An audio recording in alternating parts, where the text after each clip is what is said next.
Oh, jest zakaz. No.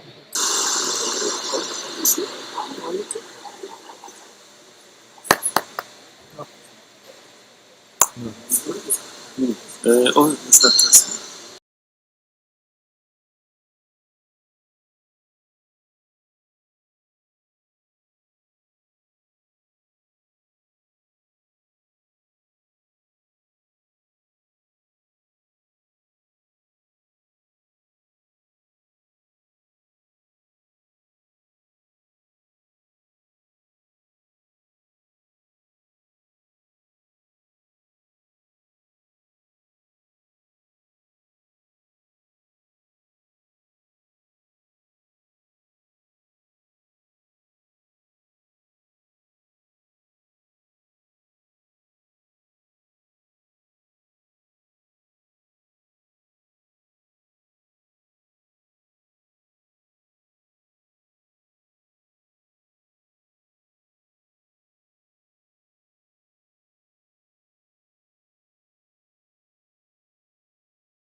5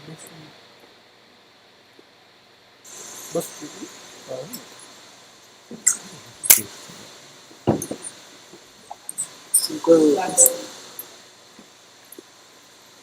bus ticket. Tanishka, there you go. Perfect. So izashwa tukoyi. Just make sure. Just make sure in Dayush. izashwa boye ketat. So bicha on at. Lekin Dayush kawashwala get ready for the red. Make sure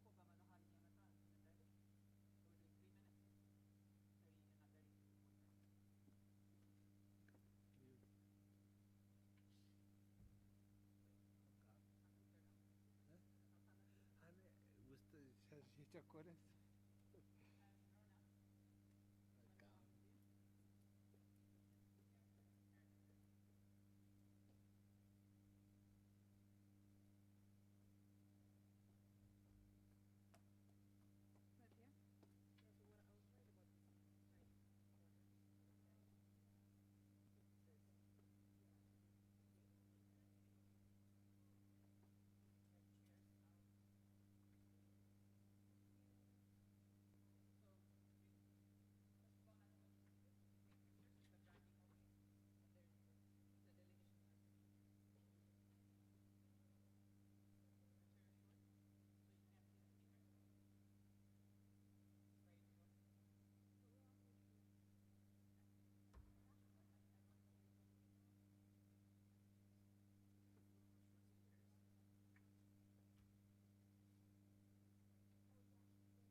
Mic check. Mic check.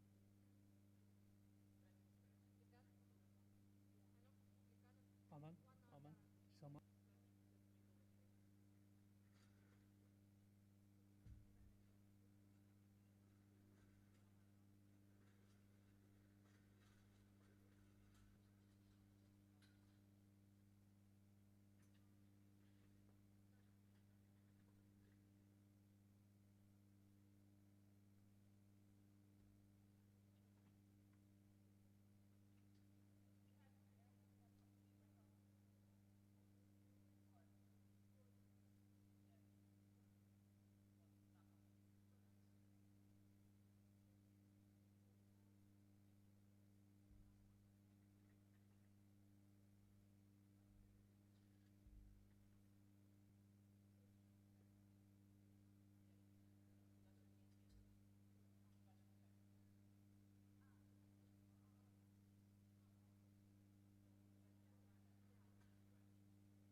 side or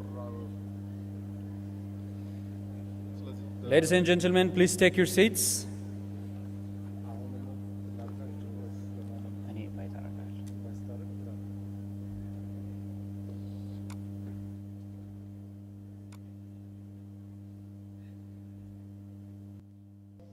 Acting on the call, this signature summit was officially initiated back in 2012 by the then co-conveners, the Ministry of Health of Ethiopia, the Ministry of Health of India, and the supporters of this specific initiative, USAID, UNICEF, and the Bill and Melinda Gates Foundation.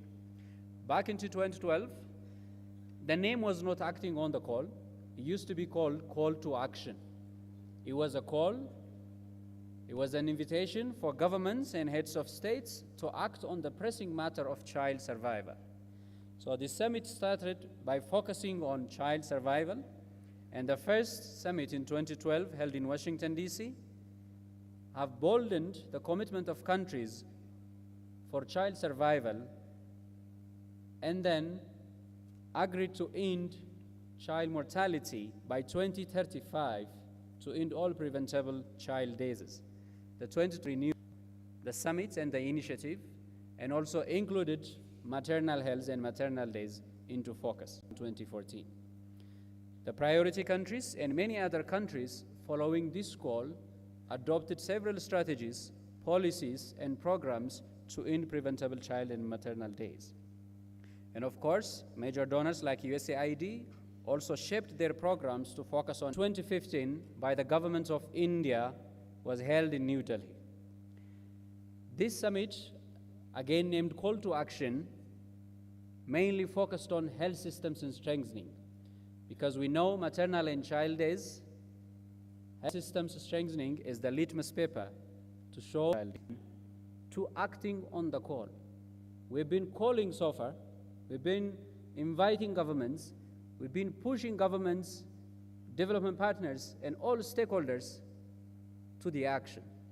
Now we know that actions are being taken. Now the name has become Acting on the Call. And this year's theme is Overcoming Critical Barriers, the declaration to end child and preventable maternal diseases. Ladies and gentlemen, this is just a brief, and towards Acting on the Call Summit, the main objective is to take stock of the progress made so far, which is very promising by all priority countries, and also find ways of overcoming the critical barriers, share lessons, and our major agenda of survival, thrive, the agenda of survive, thrive, and transform for children and mothers. Just a bit of some of health here in Ethiopia. And thank you so much for your attention. We are live streaming it on YouTube so that you can share it to your colleagues back at home and also back at workplace. And find as many people who are not able to come here to be able to attend in here. Many of you must have seen that there is best practice book inside your bag. And these best practices are collected from all the priority countries, and we have made series of selections to be able to show them as best practices with an independent committee.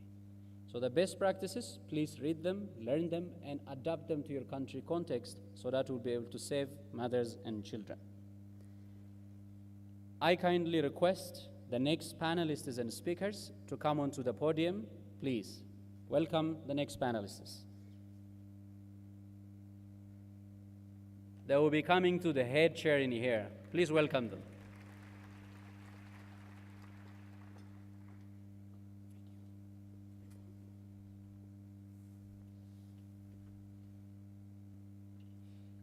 This panel is a panel named Progress in Ending Preventable Child and Maternal Deaths.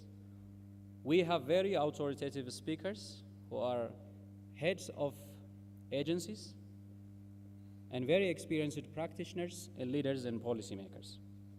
Before a video message. Many people have had wanted to be part of this session, and many have tried and managed to come. But some who really wanted to come to this meeting but couldn't make it, they really wanted to put their signature so that they have sent their video message. It is a video message from an esteemed colleague and a friend who is currently back in 2012. WHO Steve.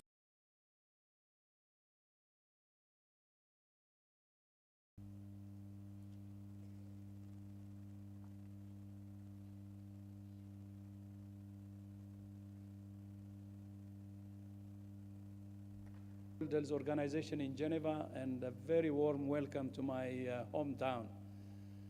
Since I was the co-chair, along with India, UNICEF, and USAID, of the first Child Survival Call to Action Conference on the topic of maternal and child survival, is one that's very close to my heart. As some of you will know, when I was Minister of Health in Ethiopia, we made huge investment in health, including the establishment of that to improve access to basic healthcare services. The strategy is to survive, thrive, and transform. I am firmly convinced that we cannot attain the ambitious targets of the SDGs unless we improve the health, dignity, and rights of women, children, and adolescents. We must redouble our efforts to root out the causes of discrimination and inequality that keep these groups from reaching the full potential. I'm sure I do not need to, the next 2 days need to be smart, specific, measurable, achievable, relevant, and time-bound. That we need clear ways to measure what we're doing, and a transparent and robust accountability mechanism is also well understood. I applaud the attention you're paying to quality, evidence-based decision-making, and to determining what works and what doesn't. Let us learn from our mistakes while building on our successes. I look forward to reading the Addis Declaration. May it reflect a bold, ambitious, and truly transformational vision. Our future and our children's depends on it. Back in 2016. Prior to his appointment, he was a professor of global health at Uppsala University, has done extensive field work in 2 of the priority countries, Tanzania and Uganda, and has worked with World Health Organization, Swedish SIDA, the Gates Foundation, the European Union. Where have you not been? Please welcome Dr. Stefan.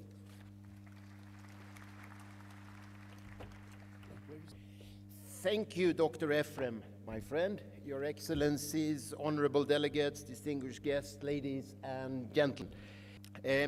He would like to commend the government of Ethiopia, government of India for your leadership in this process, leading us up to this auspicious moment. I do not need to repeat the history of this movement, but nevertheless, I wanted to point out that when you first met in 2012, many of you came up with a vision where no mother or child dies of a preventable cause. And furthermore, then in 2012, now SDG 3. So I think it's really, there's a good legacy from this movement. And less than 25 deaths per 1,000 under 5s, less than 12 per 1,000 newborn deaths, and less. Oh, well, it's a nice thing, but it doesn't do anything. Oh, here we go. Thank you very much. Countries across the world and across the countries gathered here actually proceeded to sharpen national strategies for maternal, newborn, child, and adolescent health. I happened to be a guest and hosted by Uganda then, first in the Ministry of Health and then later as a professor at Makerere University. I remember our sharpened plan. We set and costed national benchmarks that went to 2015 and beyond. And even more importantly, we mobilized civil society, private sector, and citizens to show accountability. And I think actually, again, Dr. Tedros showed the leadership in putting your scorecard, putting the data out there for everyone, which became inspirational. And I know most of you actually have put similar scorecards out to the Afghanistan one, which we are first regional meeting, and I think set up the movement of scorecards and actually the regional movement here on African leadership for child survival. That in terms was followed by the Latin American and Caribbean region, which, although they had lower mortality levels, came to focus the strong characteristic of their region at the time. And then at the center, that we don't forget the preventable mortality, maternal and child mortality in the post-2015 era. And certainly if I take it to myself, I say that the child for themselves and the children as a promise, as a symbol of the future, are central to the SDG era. As long as my children are sick and hungry, I will cut the last tree and fish the last fish. Now, how us in this room, we started in 1990 with under 5 mortality rates around 200 or well above 100. Actually, if you are smart about it and you want nice, green is in South Asia, the red ones, green, Indonesia and Bangladesh, etc. Indonesia in green, and there's a Haiti somewhere in there as well in yellow. You've seen that you've actually made great progress in lowering under 5 mortality, but equally, and perhaps even more important, you have also adjusted the total fertility rate. You are well on your way to the 2-child family. The situation where families can be assured that it's enough to have 2 children because both of them will survive. You can direct your resources, both as a family and as a nation, to investing in education and knowledge-led economy in those 2 children who will survive us. So I think we should applaud ourselves. We are well on the way to reaching where we want to be. Now, what else did we do to get there? Well, certainly we set out to implement a number of high-impact interventions, be they water and sanitation, or immunization, or pneumonia treatment, etc. And I would like, it is almost like a racetrack, where you want to set out to implement these high-impact interventions, make sure that they reach your target population across your country. And I'd say we started out very well, and all of us were running quickly. An animation which might work. Newborns, 2.7 million newborns. And what I tried very hard to get us the updated mortality statistics from the next part of the current levels of mortality. We will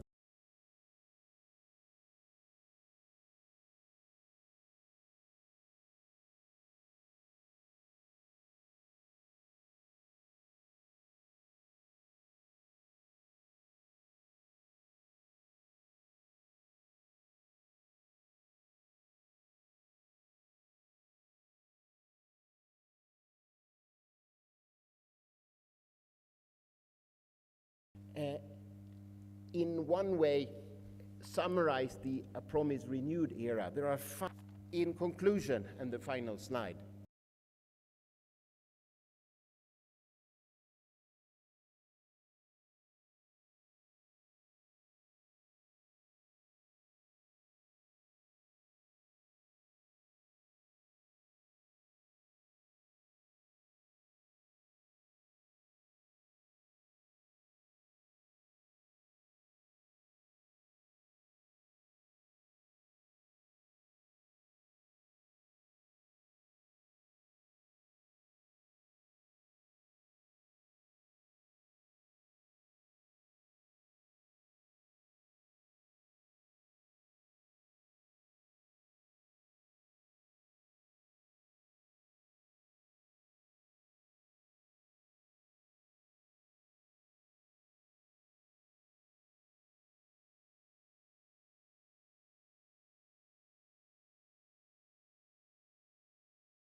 Initiative has ideas and suggestions on what more can WHO do to help accomplish. He regrets not being here with us. These goals to be, and that has been a transformative governments we have all been part of.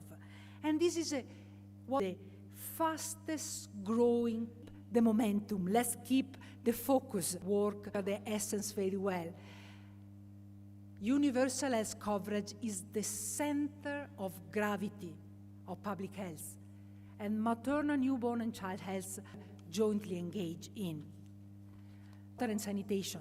We need to look at those, and we can, of course, focus on the time and the period where women and children are most at risk, and that is clearly at the time of birth and around the time of birth, especially if we want to reduce newborn mortality to move forward.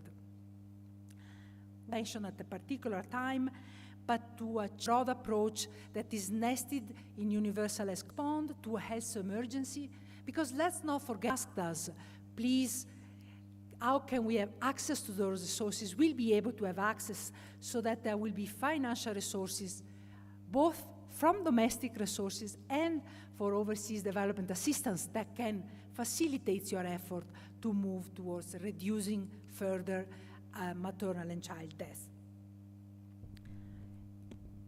I look forward to tomorrow, to the ministerial delegates from countries, and Newborn and Child Health, Dr. Anthony Costello from Geneva, and we would really like to discuss with you what might and ask a lot of us.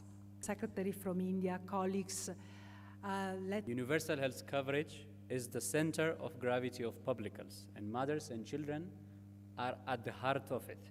And of course, this cannot be achieved without strong community health systems and service-based systems. Before inviting the next speaker, the next panel is equity. I kindly request the speakers of the equity panel to walk out of this room and meet your convener at the station of information outside this venue. The equity panel speakers, you'll be chaperoned by one of the ushers outside. I kindly invite to continue the same momentum of celebrating our success, who have close to 3 decades of experience in nutrition USAID, to continue the same momentum and make her remark. Please welcome Ms. Barbara.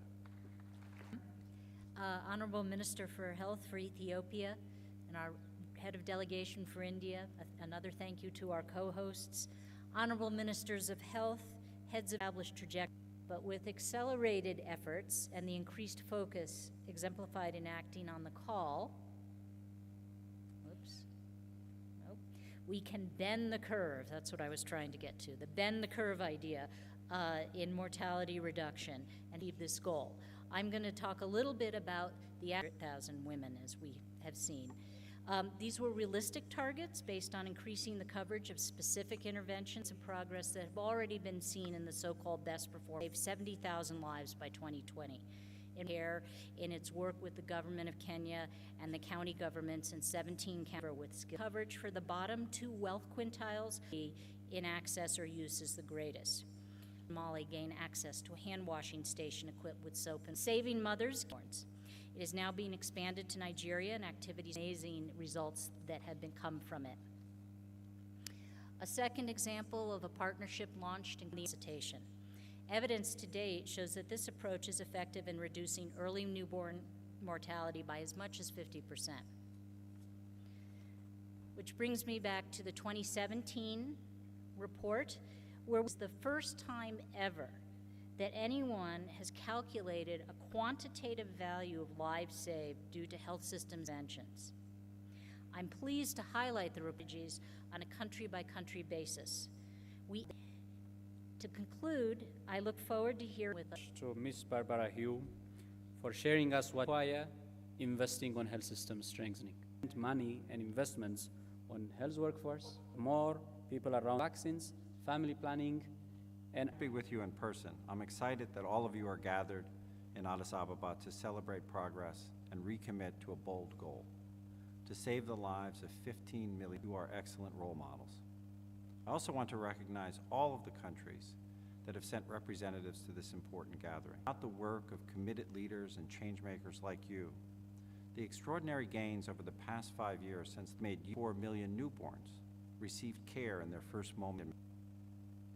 But even with all this encouragement, we succeed in ways to sustain the progress that is being made. That means not only devoting more resources to health at the national and subnational level, but also using those resources more for a child, especially in those most vulnerable areas, fresh ideas, and a renewed sense of energy as we continue. Thank you very much, Dr. Chris Elias. Good morning. I'm As a Chris following Elias, session, President of Global I Development. kindly request of the Bill and Melinda Gates Foundation inviting us to come and speak here today, but also be a part of this incredible community that has made tremendous progress in the lives of mothers and children. It is tremendous pace, and I think we've increased in the use of motor consulting to the 2016, and were good examples than a decade. So Team 1 was around improving quality. 27. Team 3, building resilience. The Health Extension Platform has managed to effectively endure one of the hardest droughts that this country, Ethiopia, has experienced, with 86% severe acute malnutrition cure cares compared to about 75% of best practices around the globe. Due to improved health systems in Mali, facility stockouts decreased from 85% in 2011 to 28% in 2015. From 2015 to 2016, 700 plus health workers in Nigeria were trained in emergency obstetric and newborn care. Ethiopia supported the expansion of community-based health insurance in addition to its free MNCH services. Information. Nigeria is working to improve health data collection and analysis to better. Ethiopia has embarked on one data system platform for consolidated and effective data management. So I wish you continued success. Thank you, Doctor.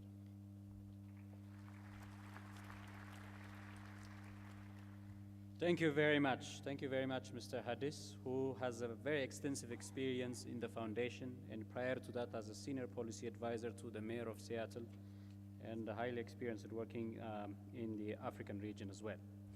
The last but not the least in this panel is me, over 5 years working in China, and her experience spans the honorable distinguished panelists as well.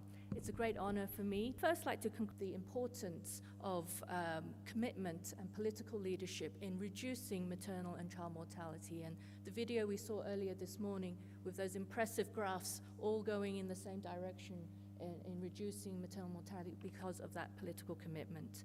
Also honored that this fourth conference is, as I'm going last, I'm lucky that I can skip quite a few of these graphs because many of my distinguished colleagues before had covered some of these.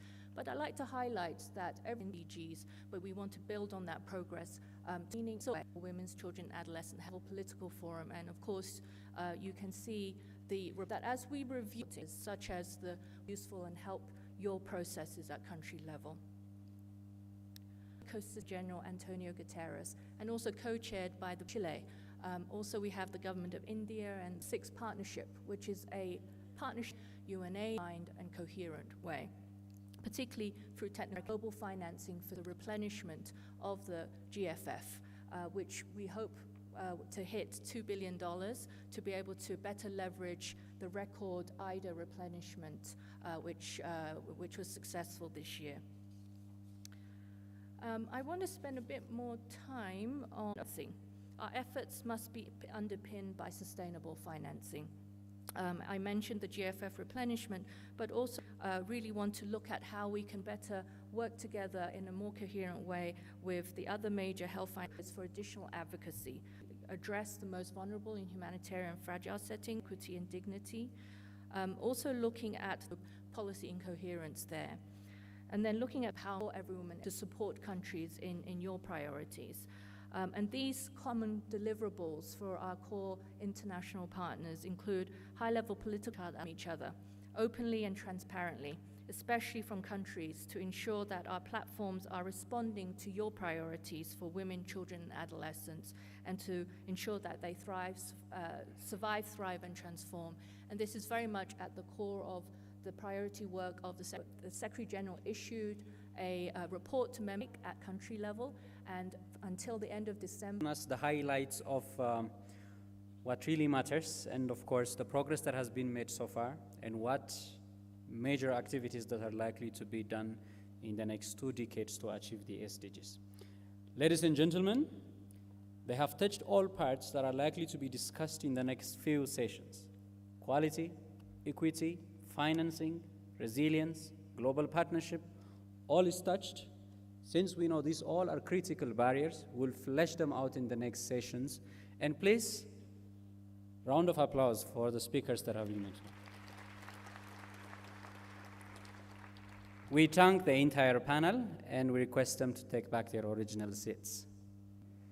More than 300,000 mothers, all investments that can help despite the progress in communities which are less served, which lives in low socioeconomic status, and also those with low literacy. And we have also learned from public health extension is achieving equity to be moderate. 16 years working in Africa.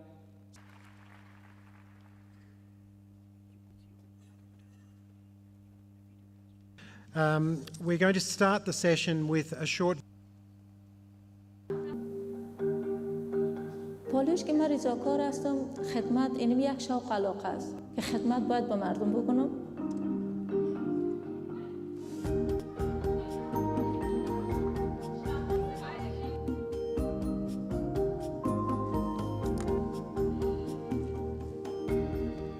اینه به خاطری خوش است که وقتی او را میبرم در یک جای مسئول امن پیش دکتر و طفلش از دنیا بیاره، یک مادر سالم، یک طفل سالم، وقتی او را بیارم در خانهش که تسلیم کنم، این جای یک افتخار است عکسش دادم. مردم دوست دارن در صورتی که اولاد کنن.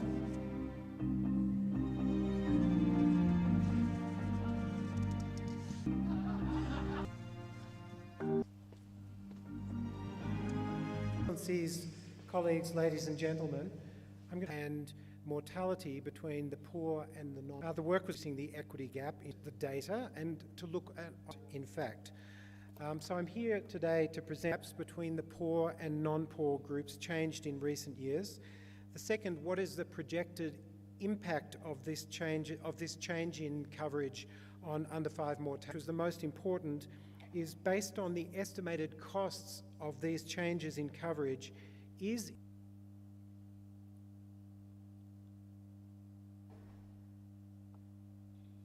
in 2010, the study relied 51 countries, 2 DHSs from 3 to 2010, and it followed of high impact coverage between the poor and the non, and the people who were undertaking pay.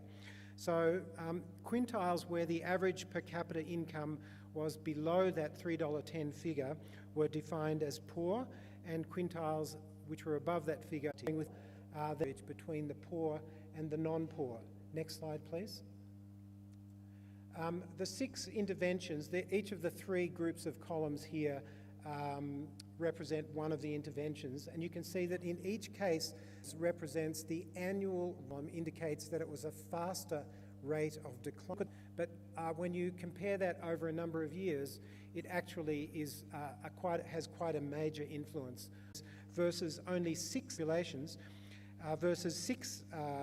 Remember, 1.1 million, there were 1.1 million lives saved, and so this led to a narrowing in the gap of per place. So all of that is very interesting, but it's basically epidemiology and it's basically descriptive data. What about the analysis of the most important question?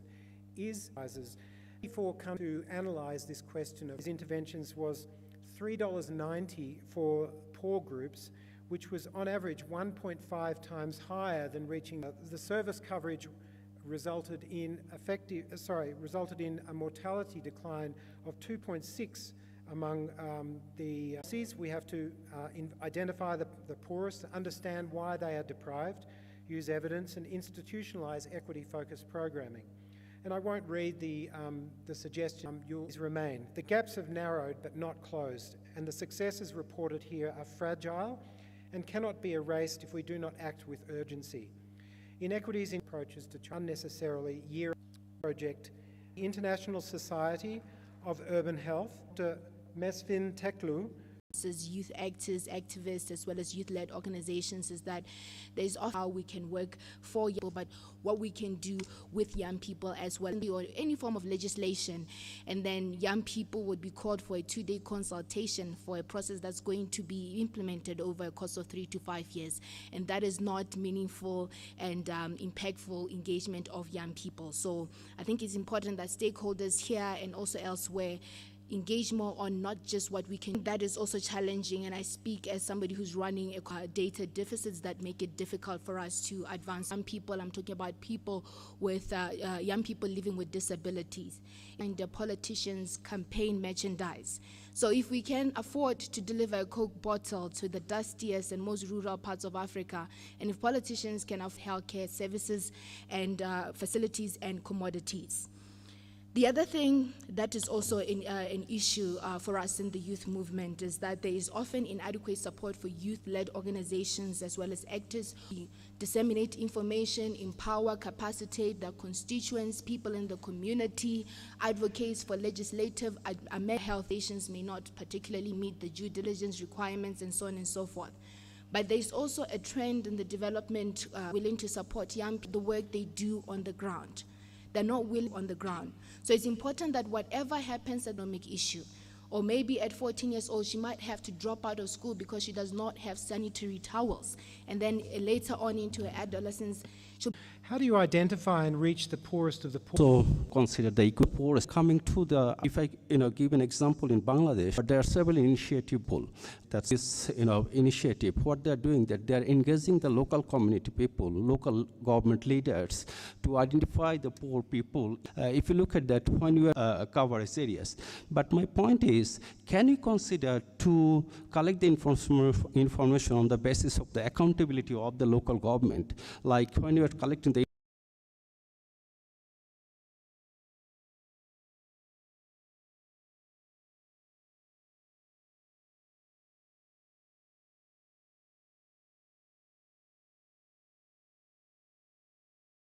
this HMS system to get the day-to-day information that what type of services we are providing in different areas of the countries. But still there is a gap for HMIs, included our urban areas people. So that type of opportunities we need to consider when we are designing of a program in the urban areas. Thanks very much. You've covered the other question that I would like to have asked you actually very well, particularly in relation to what are the technologies that might impact availability and access to services, but also the information about those services. Productive age group and strengthen the health system at the local area across to prioritize the township needs, and then the plan on the township plan, and then starting with the infrastructure is 10. Now it's spending 9 times more in the absolute terms. And then the share of government is spending, and also include the civil society, ethnic health organization that will play a key role in the reaching the marginalized population and conflict affected areas, especially at the border area. And then thirdly is our health workforce. So this national health plan, it is a very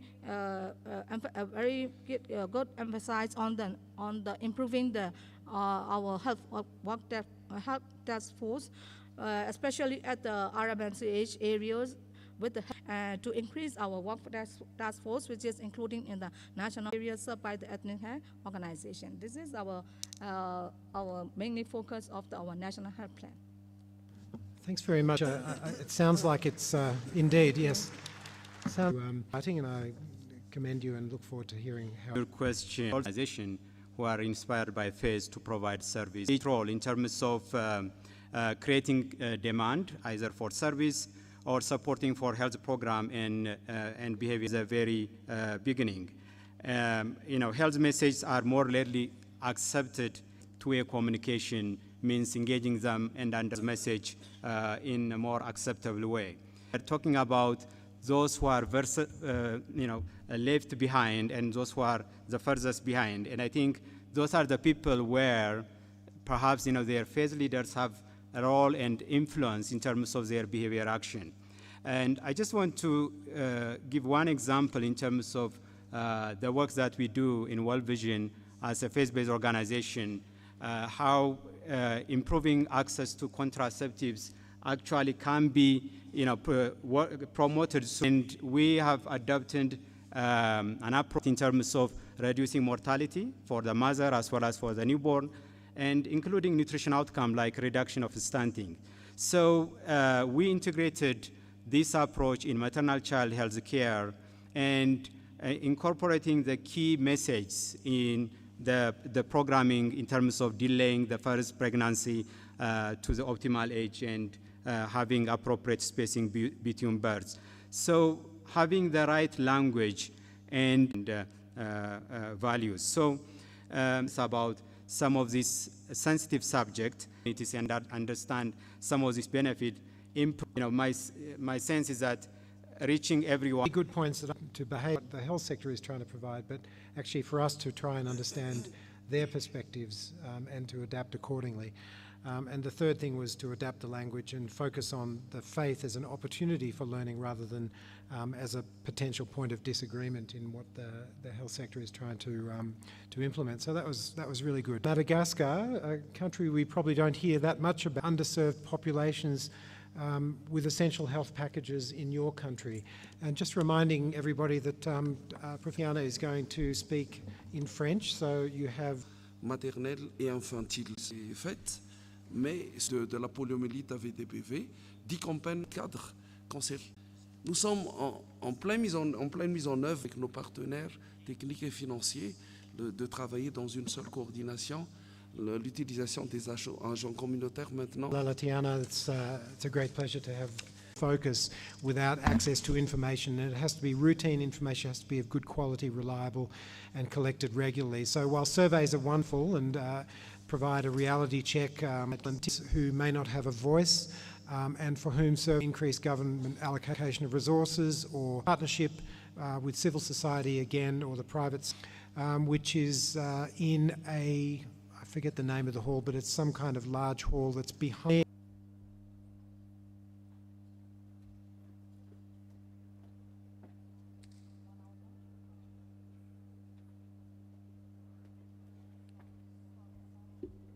Be served in the multi-purpose hall and will return here at 2 o'clock.